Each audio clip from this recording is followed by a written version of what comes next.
ఆచార్య బేతబోడు రామబ్రహ్మం గారి శ్రీదేవి భాగవతం 18వ భాగం 27/8/25 వినాయక చవితి శుభాకాంక్షలతో స్వాగతం.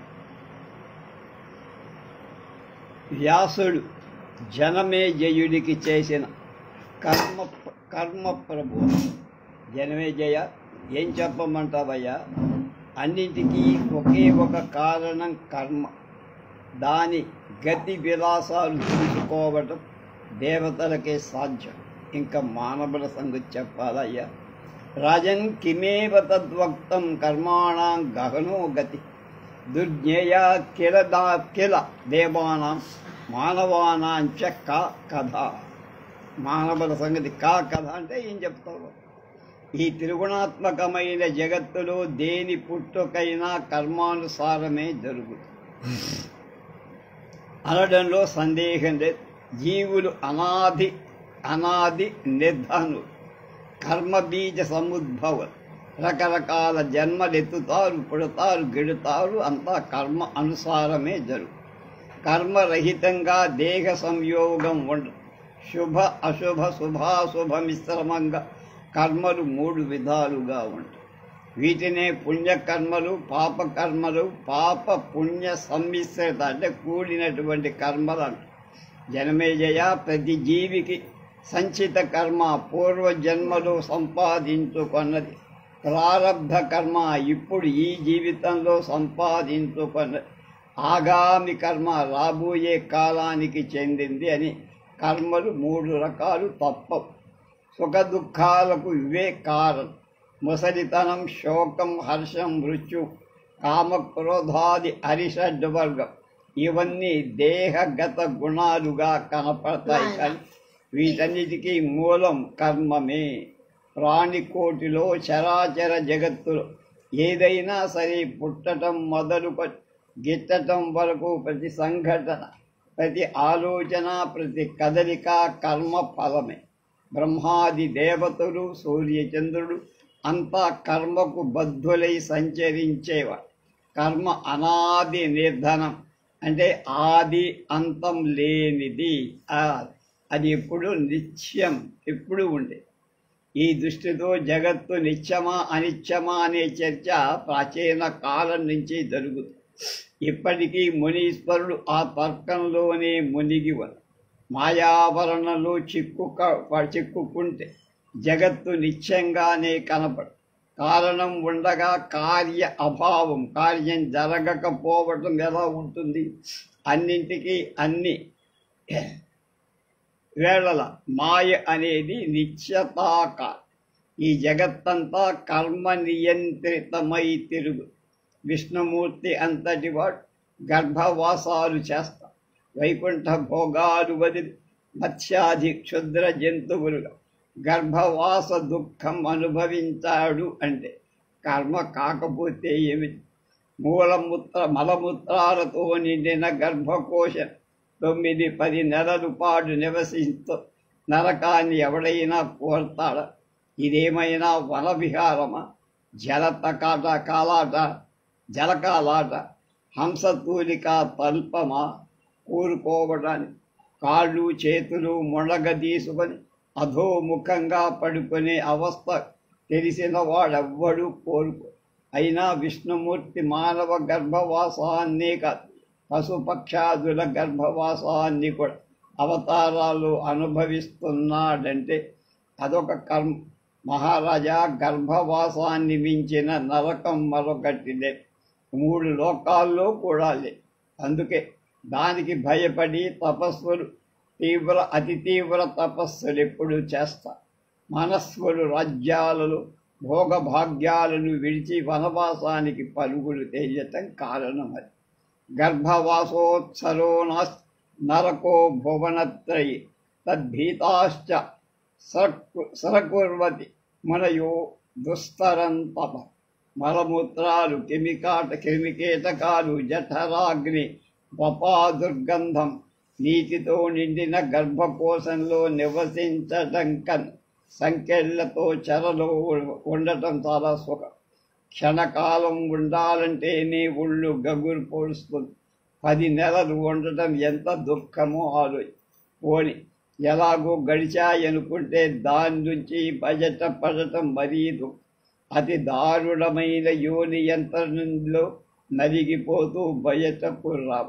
శైవం బాల్యం ఇంకా ఎంత దుఃఖకరాలో అందరికీ తెలిసి, మాటలు రాని మోగదనం, ఏమీ తెలియని అజ్ఞానం, ఆకలి దప్పులకు ఏడవటం తప్ప ఏమీ చెయ్యలేని పరతంత, తన మలమూత్రాలను తానే ఒళ్ళంతా పులుముకొనే పిచ్చేత.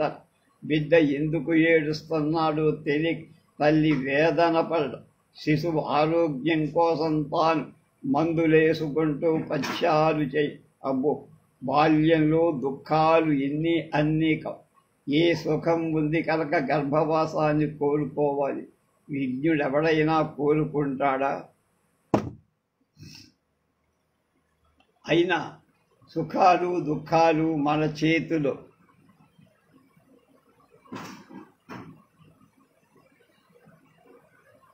ఉన్నాయి కనుక నా కోరుకున్నప్పుడల్లా రావటానికి పోవటానికి అంతా కర్మ విపాకంతో జరుగుతూ ఉంటుందయ్యా.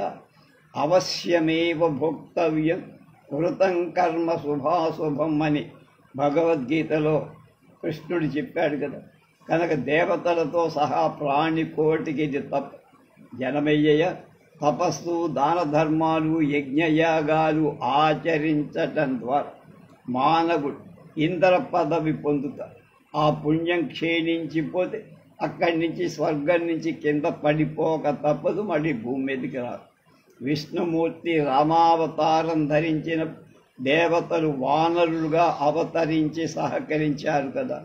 కృష్ణావతారంలో యాదవులుగా జన్మించి అనుసరించారు కదా.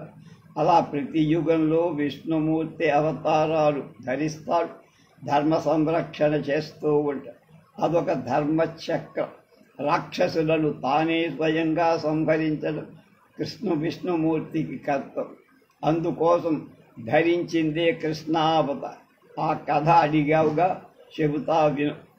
ఇది 4వ ప్రకరణంలో 2వ అధ్యాయం 60 శ్లోకాల భావమంతా ఇప్పుడు చెప్పుకున్నాం. దేవకి వసుదేవుల జన్మ వృత్తాంతం. ఒకప్పుడు కశ్యపుడు బ్రహ్మదేవుడి మనవడు కశ్యపుడు యజ్ఞం చేస్తూ వరుణుడికి గోవులు అపహరించి తెచ్చాడు. వరుడి కోసం గోవును అపహరించి తెచ్చాడు. అతడు వచ్చి ఎంత బతిమాలినా తిరిగి ఇవ్వాల. దాంతో వరుణుడికి కోపం వచ్చి మానవ జన్మ ఎత్తి భూలోకంలో గోపాలుడుగా జీవించమని శపించాడు. నీ భార్యలిద్దరూ నీతో పాటే మానవ జన్మలు ధరిస్తారు. ఆవుకి దూరమై మా దూడలు విలపిస్తున్నారు. అలాగే నీ భార్యలు పుత్ర శోకంతో విలపిస్తారు అని వరుణుడు శపించి రుస్సలాడుతూ వెళ్ళి విషయమంతా బ్రహ్మదేవుడికి చెప్పారు. బ్రహ్మదేవుడి కశ్యపుడి మనవణ్ణి పిలిచి వరుణుడి గోవును అపహరించినందుకు నిందించి పరమ దారుణము సర్వపాప కారణము అయిన లోభ గుణాన్ని వదులుకోమని హితవు కూడా చెప్పి మర్యాద రక్షణ కోసం తాను కూడా అలాగే శపించాడు. భార్యలిద్దరితో భూలోకంలో అంశావతారంగా జన్మించి యదువంశంలో గోపాలుడిగా జన్మించమన్నారు.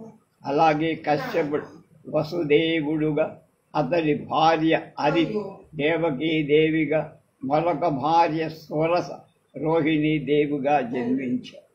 కశ్యపుడి భార్యలలో దితి అదితి మధ్య సవతి పోరుండే.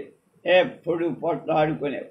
ఒక సంఘటనతో మనసు కష్టపెట్టుకున్న దితి తన సవతి అదితికి వీళ్ళెదురు దక్ష ప్రజాపతి కూతురు శాపం ఇచ్చి, నీకు పుట్టిన పుత్రుడు 7 వరకు పుట్టినవాడు పుట్టినట్టు చనిపోతాడు అని శపించాడు. అలా శపించడానికి దారి తీసిన సంఘటన ఏమిటా అని నువ్వు అడగబోతున్నావు, నాకు తెలుసు. అదే చెబుతున్నా. ఇది చాలా భయంకర సంఘటన. ఈర్ష్య అసూయలు ఎంతటి పాపానికైనా ఒడి కట్టిస్తాయనడానికి నిదర్శనం ఇది. దితి కన్నా ముందే కడుపు పండి అదితికి ఒక మగబిడ్డ జన్మించి అతడే ఇంద్రుడు. అమిత తేజో బలశ స్వరనాయకుడు, దేవతల రాజు. దితికి కడుపు పండి భర్తను వేడుకొని ఇంద్రుడికి అన్ని విధాల సాటి వచ్చే కొడుకుని అనుగ్రహించమని అర్థి కశ్యపుడు ఒప్పుకున్నాడు. వ్రతం ముగిసేసరికి ఇంద్ర సమానుడైన కొడుకు జన్మిస్తాడని అభయం ఇచ్చాడు. ఆమె గర్భంలో తన వీర్యాన్ని నిషిక్తం చేశారు.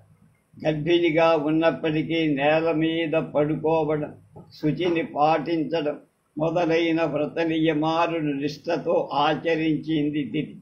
నెలలు నిండుతున్న కొద్దీ ఆమెలో ఒక తేజస్సు పెరుగుతూ వచ్చి అది గమనించిన అదితికి అసూయ కలిగి తన కొడుకుతో సాటి వచ్చే కొడుకు తన సవతికి జన్మించబోతున్నాడనే వాస్తవాన్ని జీర్ణించుకోలేకపోయి ఒక రోజున ఇంద్రుణ్ణి పిలిచి దుర్బోధ చేసి గర్భస్థ శిశువుగా ఉన్నప్పుడే శత్రువుని సంహరించి ఉత్పత్తిని అడ్డుకొని సుఖపడమని ఉపదేశి పుట్టి పెరిగి బలపడ్డాక కష్టపడి సంహరించటం కన్నా ఇది తేలిక కదా అని ఆలోచించమని కూడా వాడికి చెవిలో బోధించి ఉపాయం కురునాశాయ శత్రోరజ్య విచించ ఉత్పత్తి రేవ హంతవ్య ఆదిత్యా గర్భశ్చ శోభన.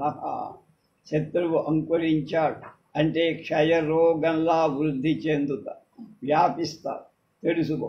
అప్పుడు అదుపు చెయ్యటం అసంభవం కనుక ఇప్పుడే మెరుగు. నా హృదయాన్ని ఎనప మేకులా హింసిస్తున్న దితి గర్భాన్ని ఏదో ఒక ఉపాయంతో వెంటనే ఛేదించు, నాకు మనశ్శాంతి ప్రసాదించు.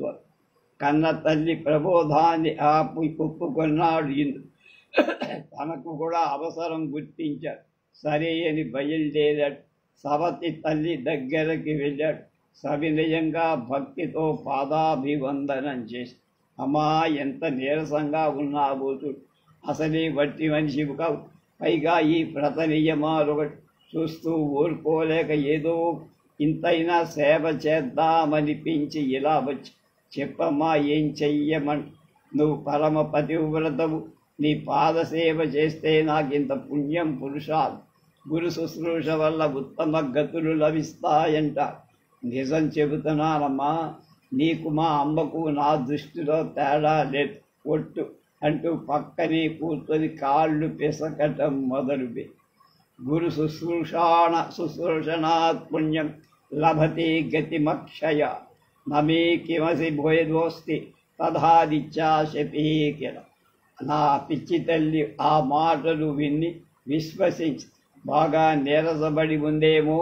ఇంద్రుడు కాళ్ళు పడుతుంటే హాయిగా ఆదమరచి నిద్రపోయింది.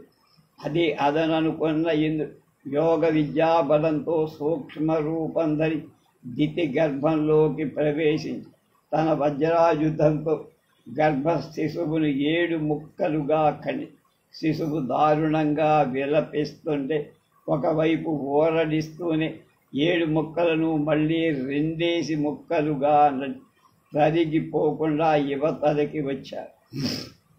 14 ముక్కలు 14 మరుత్తులయ్యారు. గర్భకోశంలో జరుగుతున్న గందరగోళానికి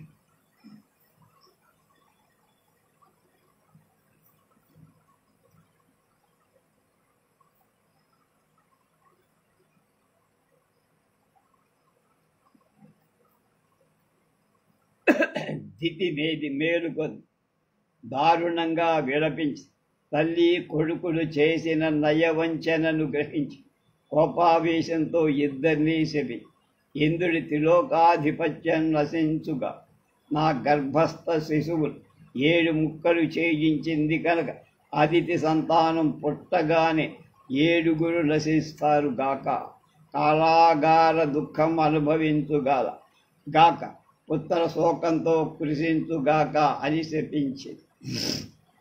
అప్పటికి కశ్యపుడు అక్కడికి వచ్చి మరింత శాపాలు ఇవ్వకుండా అడ్డు పెట్టారు. ప్రేమగా లాలనగా ఓదారు. కళ్యాణి చాలు ఇక శపించ కోపాన్ని ఆపు. నీ గర్భస్థ శిశువు 14 ఖండాలయ్యాడు కనుక 14 మంది మరుత్తులు పడతారు. ఇంద్రుడితో సమస్కంధులవుతారు. అతడికి పరమమిత్రుడుగా ఉంటారు. 28వ ద్వాపరంలో వంశావతారం మానవ జన్మ ఎత్తి అదితి నీ శాపాన్ని అనుభవిస్తారు. వరుణుడు కూడా మొన్న నా మీద అలిగి అలాంటి శాపమే ఇచ్చాడు. నీ ఇద్దరి శాపాల వల్ల మేమిద్దరం మనుష్య జన్మ ఎత్తుతాము. ఆ ఓదార్పు మాటలకు దితి సంతృప్తి చెందింది. మరికేం మాట్లాడకుండా దుఃఖాన్ని దిగమింగుకుంది. జనమేజయ, శాపం అనేటువంటి కారణం విన్నావు కదా. కశ్యపుడు యదువంశంలో వసుదేవుడుగా జన్మించాడు. అదితి దేవకీదేవిగా పుట్టింది. ఇది అధ్యాయం 3 4వ ప్రకరణం. శ్లోకాలు 55. వాటి తాత్పర్యం. జనమేజయుడి ధర్మ సందేహం.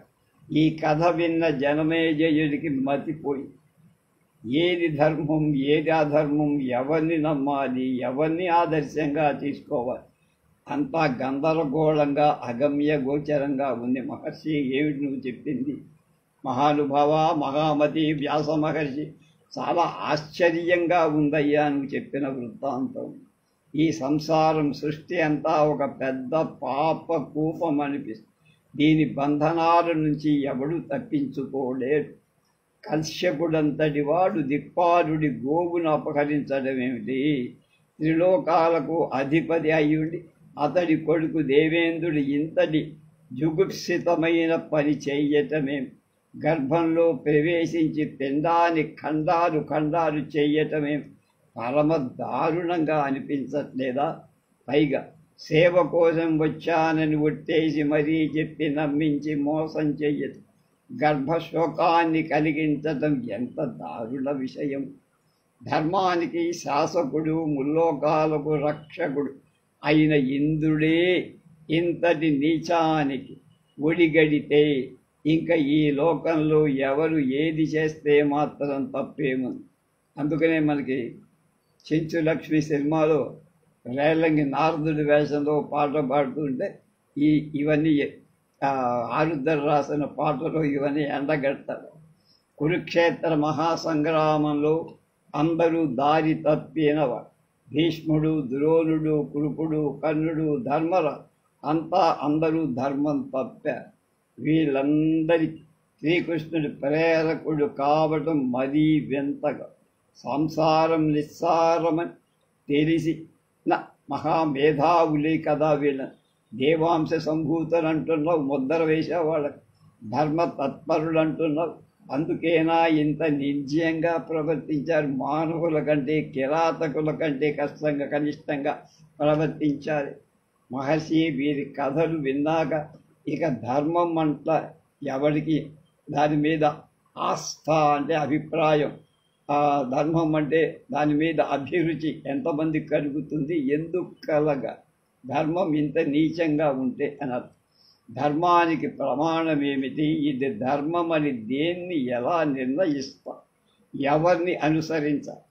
మహాత్మా, నాకు మతిపోతోందయ్యా అన్న.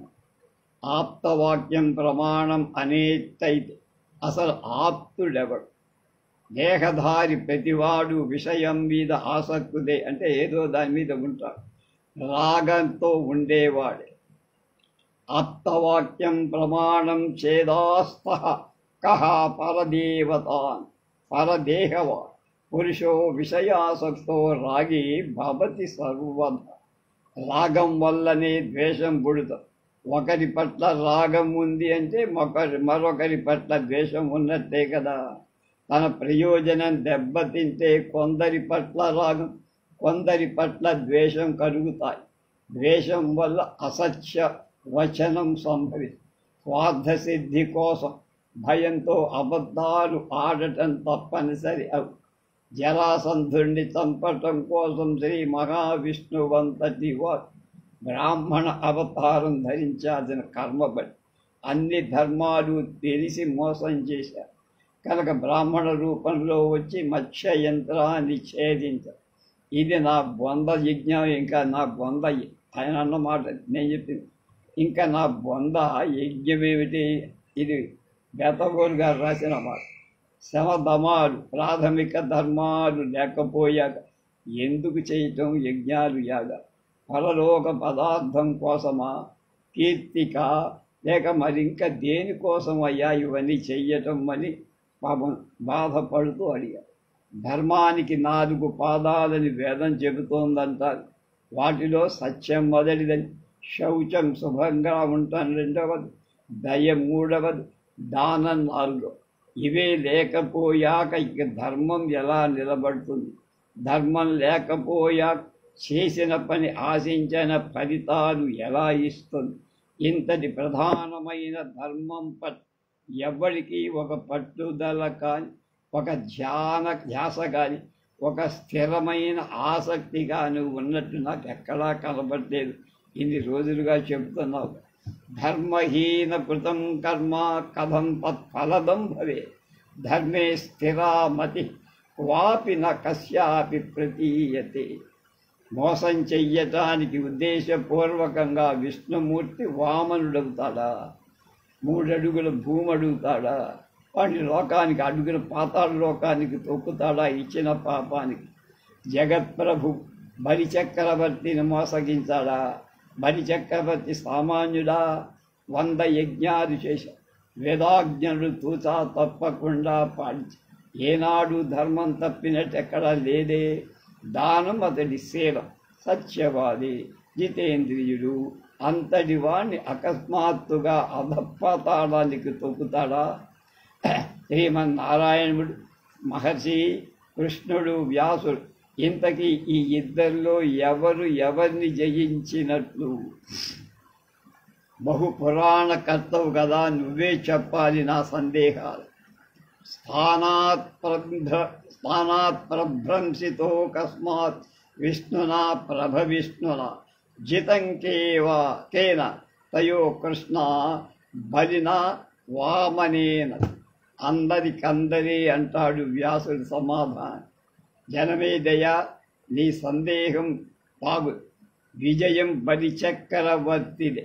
యావత్ భూగోళాన్ని దానం చేసిన మహానుభావుడు అయితే మాట వఠన కొరస త్రివిక్రముడు అనిపించుకున్న శ్రీ మహావిష్ణువు మోసం కోసం వామనుడయ్యాడు.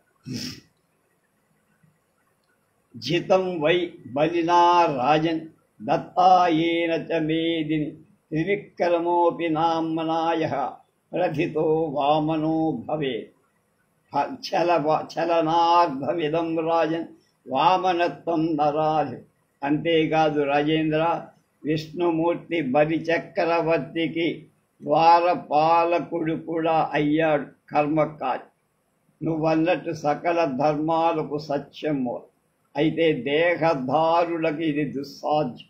మాయాశక్తి చాలా బలీయం, బహురూపిణిగా ఉంటుంది. దాని త్రిగుణాలతో ఈ విశ్వమంతా రంగులు పూసుకొని ఉంది. శబరిత సత్యమే మోసంగా, మోసమే సత్యంగా కనిపిస్తుంది భాషి. ఈ సమ్మిశ్రిత స్థితి సనాతనం. ఎక్కడో ఒక వైఖానస మహర్షులు, నిస్సంగులు, నిష్ప్రతిగ్రహుడు, సత్యయుక్తుడు, వీతరాగుడు, కృతకృష్ణులు ఉన్నారు. గత కృష్ణులు ఉంటే ఉంటారు. ఎవరైనా వాళ్ళైనా దృష్టాంతంగా చూపించటం కోసమే నిర్మింపబడ్డారని నా అభిప్రాయం. వ్యాసుడే కొండబద్దలు కొట్టి దృష్టాంత దర్శనాయ నిర్మితాస్తే చ సాదృశ. వీళ్ళు మిగతా సృష్టి అంతా త్రిగుణాత్మకమే. పురాణాలు, వేదాలు, వేదాంగాలు, ధర్మశాస్త్రాలు అన్నీ సగుణుల రచన.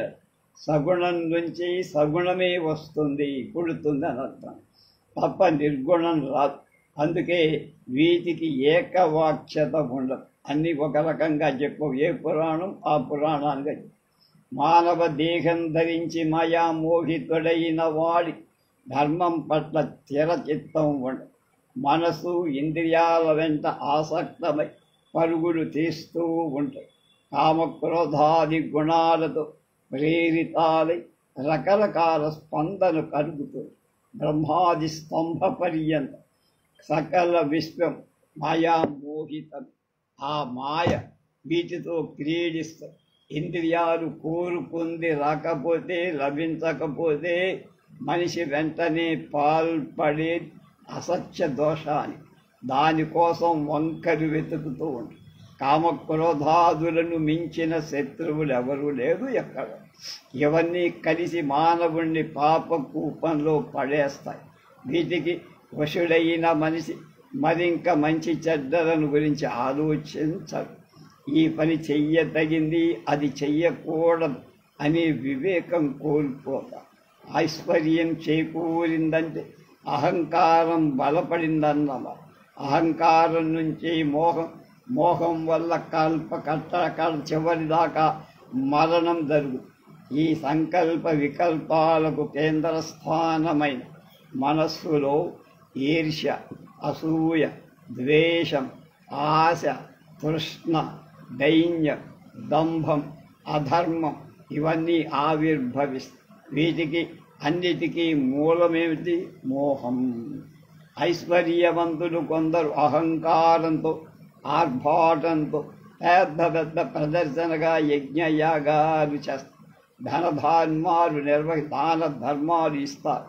అది అంతఃశుద్ధి లేని కార్యాలు, నిష్ఫలాలు కూడా. ఏ కార్యక్రమానికైనా ద్రవ్య శుద్ధి ప్రధానం. కిందసారి చెప్తాం. ముందు అది చూసుకో. ఎవరికి ఏ ద్రోహం చెయ్యకూడదు. న్యాయంగా సంపాదించిన ధనం ఉత్తమోత్తరం. ధర్మ కార్యాలకు దానినే ఉపయోగించి. అక్రమార్జనతో చేస్తే విపరీత ఫలితాలు వస్తాయి. పుణ్యం రాకపోగా పాపం చుట్టుపడు.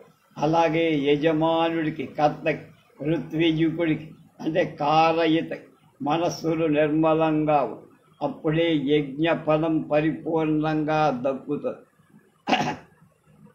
దేశ కాల క్రియా ద్రవ్య కర్తృ కారయతృ మంత్రాల శుద్ధి ఉంటే కానీ యజ్ఞఫలం సంపూర్ణంగా రాదు. వీటిలో ఏ శుద్ధి లోపించిన ఫలసిద్ధి వ్యతిరేకంగా ఉంటుంది. శత్రునాశనం, స్వీయ వృద్ధి కోరితే స్వీయ నాశనం, శత్రువృద్ధి రెండూ జరుగుతాయి. విపరీత పరిణామం. అందుకనే మనం చెప్పుకున్నాం, రాశాం కూడా ఆర్టికల్. ధర్మరాజు పాండవులంతా రాజసూయ యాగం చేసిన రాజ్యం కోల్పోయారు. అడవుల పాలు పోయారు. అంటే వాడు రాజసూయ యాగం కోసం వాడు సంపాదించింది ధర్మబద్ధంగా సంపాదించారు. అర్జునుడు లాంటి వాడు, భీముడు మొదలైన వాడు దేశం మీద పడి శత్రురాజుని జయించి ఆ డబ్బులు వాళ్ళ దగ్గర నుంచి లాక్కొచ్చి యజ్ఞంలో ఖర్చు పెట్టారు. కానీ వాళ్ళకి అంత విపరీత ఫలితం వచ్చింది. రాజ్యం పోవడం, రాజ్యం పోయిన తర్వాత భార్య అవమానం పడటం, అడవుల పాలడు, ఇవన్నీ మనం చెప్పుకోలేం. జనమేజయ, మనిషి ఎప్పుడూ స్వార్థపరాయణుడు. శుభాశుభాలను విచారించడు. ఎప్పుడు పాపమే చేస్తారు. ప్రజాపతులు, దేవతలు, రాక్షసులు వీళ్ళంతా స్వార్థరతులు. స్వార్థమే వాళ్ళ జీవితం. పరస్పర విరోధులు. వేదాల ప్రకారం దేవతలు సత్వగుణ సంభవం, మానవులు రజోగుణ సంభవం, రాక్షసులు పశుపక్షాదులు తామస గుణ సంభవం. గుణాలకు ఉన్నట్లే వాళ్ళకి పరస్పరమైన వైరం ఉంటుంది. అందుకే మానవుల తపస్సులను దేవతలు ఎప్పుడూ కూడా భగ్నపరుస్తారు, తమకు అడ్డం వస్తారు.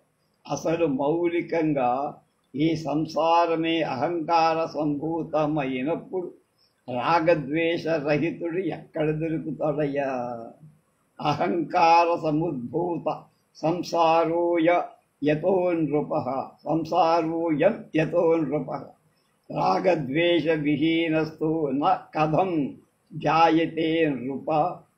రాజా కథం జాయతే, ఎక్కడ దొరుకుతాడ? 4వ అధ్యాయంలో 52 శ్లోకాల భావం. అంచేత ఓ మహారాజా జనమేజయ, ద్రోహ చింతలేని ధర్మాత్ముడు ఈ సృష్టిలో ఉండడు. సకల చరాచర జగత్తు రాగద్వేషాలతో నిండిందే. ఈ కలియుగంలోనే కాదు, ఆ తొలి యుగంలో కూడా ఇదే పరిస్థితి. అంటే కృతయుగంలో దేవత ఈర్ష్యాడుగులు, ద్రోహ చింతనులు, మోసగాడు. ఇక మానవుల మాట, పశుపక్షాదుల మాట చెప్పాలి. ఈ మాటలు ఎవరంది? సాక్షాత్తు వేద విభజన చేసి 18 పురాణాలు రాసినటువంటి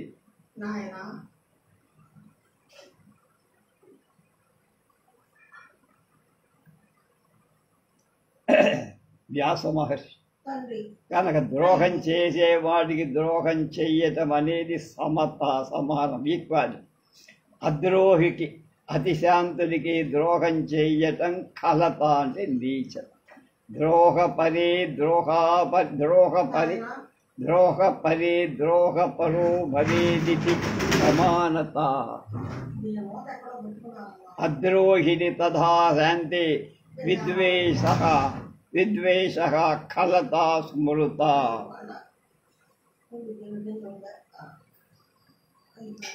ఎవడో ఒక తపస్వి శాంతచిత్తం తపధ్యాన పరాయణుడి ఎక్కడు ఏ అడవిలోనో ముక్కు ముసుగు కాలం గడుపుతూ ఉంటారు. పరబ్రహ్మ మీద మనస్సు లగ్న.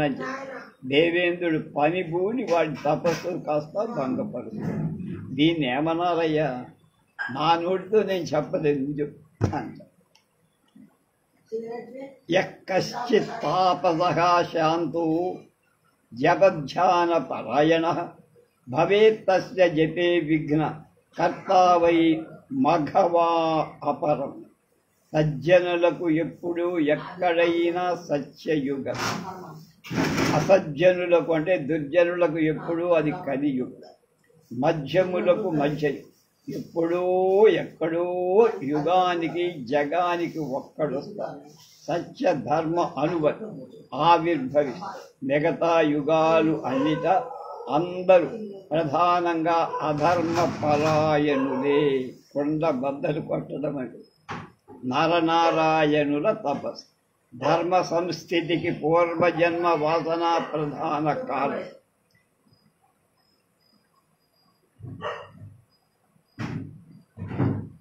అది మలినమైతే ధర్మం కూడా, అనేది పూర్వజన్మ మలినంగా ఉంటే ధర్మం కూడా మలినమైపో.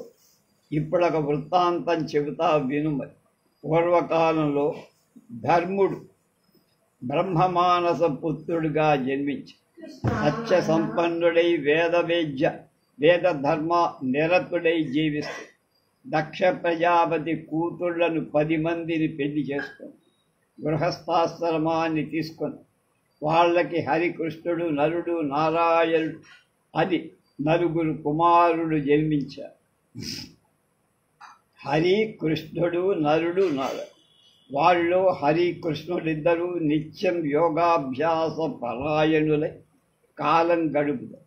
నరనారాయణుడు తపఃపరాయణులై హిమాలయాల్లో బదరికాశ్రమంలో తీవ్రంగా తపస్సు చేస్తూ ఉంటారు. ఇప్పటికీ బదరి వెళ్తే అక్కడ ఉన్నారని మనందరి నమ్మకం. 1000 ఏళ్లకు పైగా గడిచి తపస్సులకెల్లా అగ్రగణ్యులు నరనారాయణుల కింద ముద్ర పడ్డారు. వీళ్ళ తపస్సుల తీవ్రత 3 లోకాలకు వ్యాపి.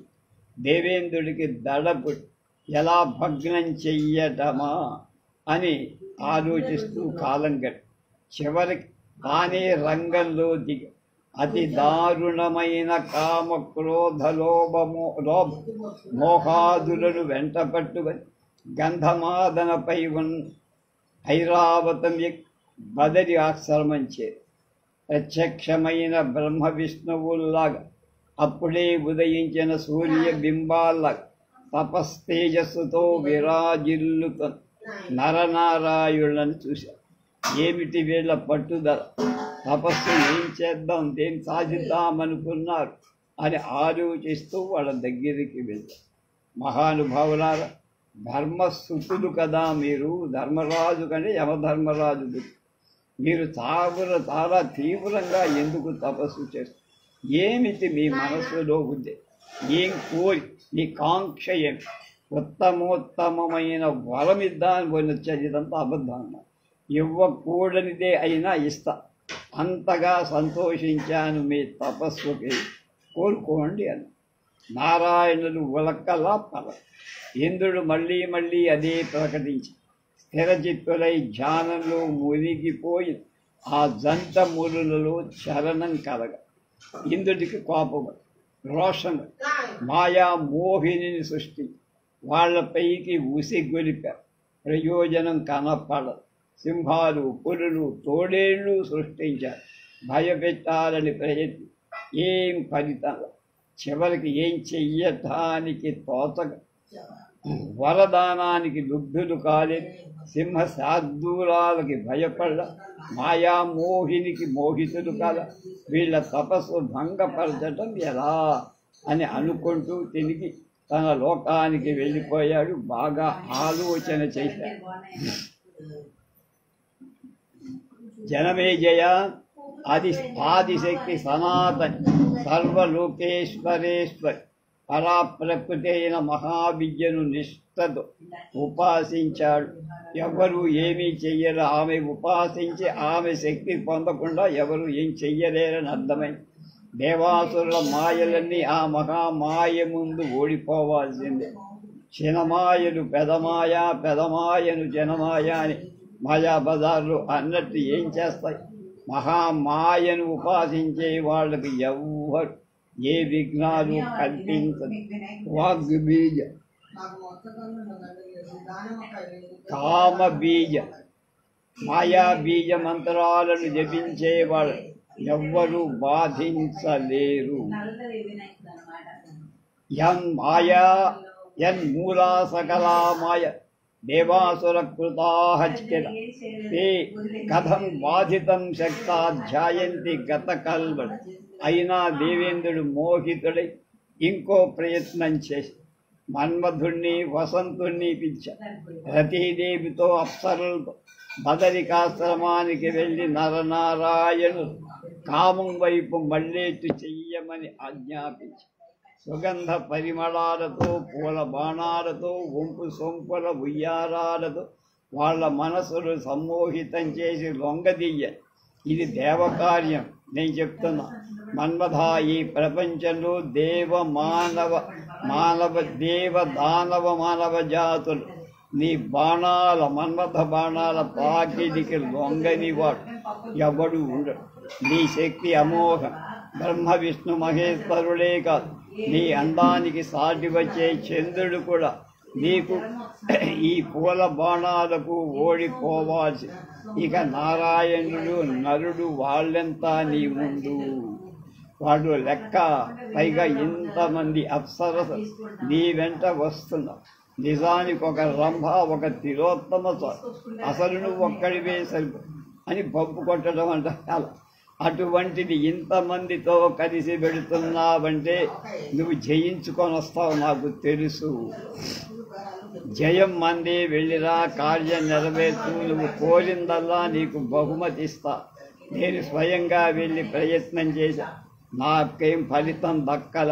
శ్రమ మీరు అసలు మొదటే మిమ్మల్ని పంపించి ఉండాల్సింది, అయినా ఇప్పుడు మించిందేం లేదు, వెళ్ళండి అని సంపించాడు. వెళ్ళబోతూ మన్మధుడు ఒక మాట అన్నాడు, దేవేంద్ర నీ ఆజ్ఞ ఇప్పుడే నేను నెరవేరుస్తా, అనుమానం లేదు. ఆ నరనారాయణుడు త్రిమూర్తులలో ఒక్కరిని కాదు, ముగ్గురిని కాదు, సూర్యుణ్ణి కాదు, లేదా మరింత ఏ దేవతనైనా కాదు ధ్యానిస్తూ ఉంటే చిటికలో వాళ్ళని మోకబడి తపోభంగం చేస్తా. సందేహం అలా కాక వాళ్ళు కనుక దేవీ భక్తులైతే మాత్రం దండం బాబోయ్, నేను వాళ్ళ దోడికి పోలే. కామరాజ మహాబీజ మంత్రాన్ని జపించే వాళ్ళ మీద నా బాణాలేం పంచాయి. దేవీ భక్తం వశీకత్వం నాహం శక్త కథంచన. కామబీజం మహాబీజం చింతయంతం మనస్య బల. మన్మధుడు ఇలా చెప్పి దేవేంద్రుడు వినిపించుకో, వెళ్ళమని తరిమాడు. ఇది దుస్సాధ్యమైన కార్యం, నువ్వే సాధించాలి, నాకు హితం మంచి మేలు చెయ్యాలి అని పంపాడు. సరే అన్నాడు గత్యంతరం లేక మన్మధుడు. ఇది 4వ ప్రకరణంలో 5వ అధ్యాయంలోని 51 శ్లోకాలు. మిగతా జరిగింది ఏమిటో అప్సరలు వచ్చారు, వాళ్ళు కూడా పంపించారు. వాళ్ళు ఏం చేశారు, ఏం జరిగింది, ఈ విషయాలు రేపు తెలుసు.